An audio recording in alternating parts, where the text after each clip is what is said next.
Hi everyone. Good morning, good afternoon, and good evening. Today we're gonna learn about compass surveys.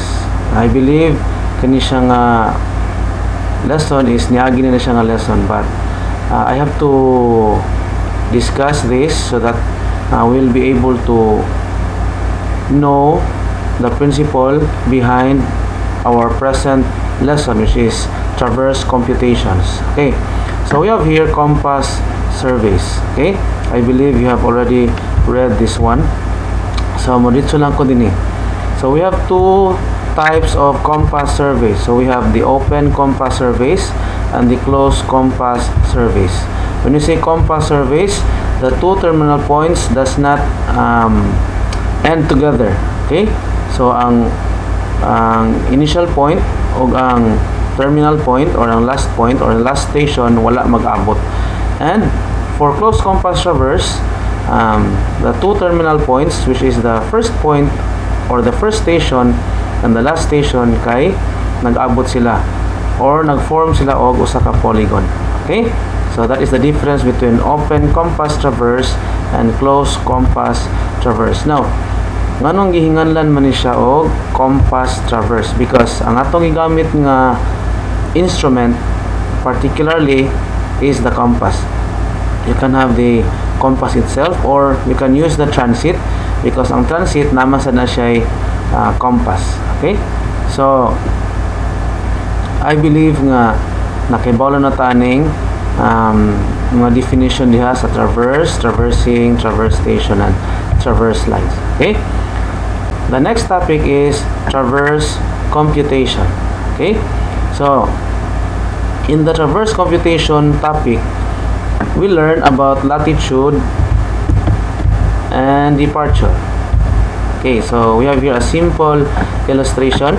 So this is the reference meridian, the north-south line, and we have the reference parallel, the west-east line.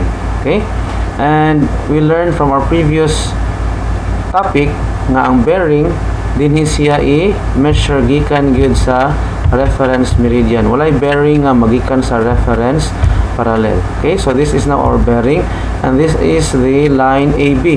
AB, kani siyang blue, blue line. So AB. Now if you are going to project your line onto the north-south line, which is the reference meridian, no? Imo na siyang i-project dito. We call that as the latitude. Okay? Na pag imo siyang i-project padulong dinhi sa west-east line, so that is the departure. So considering this triangle A, diha B, unya dire some point here. Okay, so makompute na nato ang departure AB and latitude AB. If imong i-redraw ang latitude AB dinhi, so nanakay triangle. So unsaon pag-compute sa latitude? Natay formula din eh. So latitude, kuano ni siya? Trigonometry. So latitude AB is equal to the distance or the length AB cosine of the bearing AB. Okay?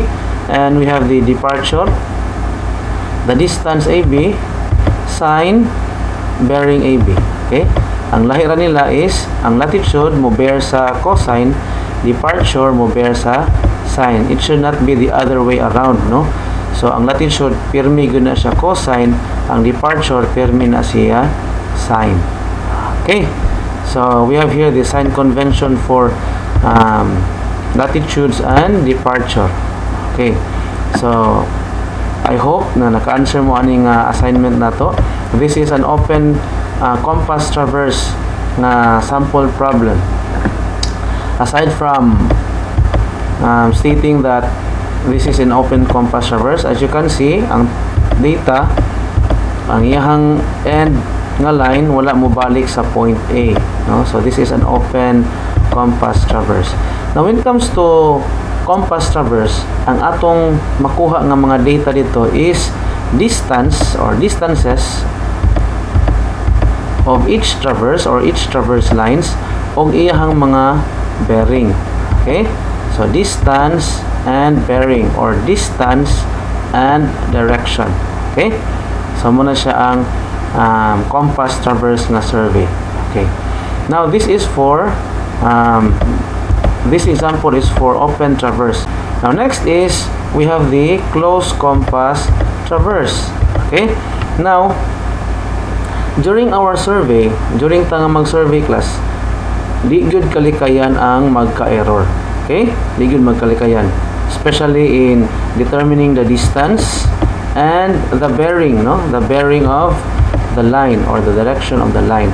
Now, since magka-error magyud ta, no? For example, natay polygon or area of a lot A, B, C, D, E, and F. Now, inikuha nimo sa iyang bearing of distance. Ano bearing of distance. Na ay posible nga inig-plot nimo ani sa paper or even in a AutoCAD. Naagi posible nga dili mo balik ang imuhang last nga line ngadto sa iyang starting point, no? Kini siya. So na ay posible. Ngano man na siya class? Because sa akong ingon gani ha, na jud tay error, di na siya malikayan. And natay gipanultihon class nga there is no such thing as a perfect survey. So nagi posible nga dili ni siya mo close. Now katong line nga nag-connect sa imuhang initial point A ug ang last point niya A prime, gitawag to siya og LEC. And we call that as the linear error of closure. Both pasabot natay error sa pag-measure sa line or distance of the line o iyahang direction, no? Direction niya padulong ato sa AB. Okay? So we call that as linear error of closure. And how to compute LEC is this one. Pythagorean lang siya, no? Kani, we have the CL, we have the CD, nga hypotenuse ang LEC. And sa ano to pagkuha sa bearing sa LEC, kining beta din ha, this is the bearing of LEC. Okay? So we have there the formula, the arctangent CD. CD there is the closure in departure or the algebraic sum of the east and west departures. And CL there is the closure in latitude or the algebraic sum of the north and south latitudes. Okay? Now class, paningkamutan na to nga sa ato niyang pag-survey, no, labi na sa inyo niyang mga actual mga practice during sa inyong mga career, atong paningkamutan nga ma-zero gyud ang LEC. Buot pasabot kung zero ang LEC, na close na ni ang last nga line padulong sa A. Kani siya from F to A na. So dapat ma-zero gyud ang LEC, no? Nga wala sad ni ang bearing sa LEC. So mo na siya ato ang paningkamot. Buot pasabot kung zero ang LEC, zero po ni ang CL, zero po ni ang CD. Okay? So muna ato ang paningkamutan later, no? Okay. So next is, I think you already knew what is relative precision, no? So this is how we measure how accurate we are or how precise we are in our survey. And then we have here the accompanying sample problem. First, the latitudes and departures, the linear error of closure, the bearing of the side of error, and the precision of the survey made. So mo ni siya ang ato ang discuss karon just a while ago. Please do not forget these principles right here, traverse computations, because this is very important. Inig-abot na to sa next na topic.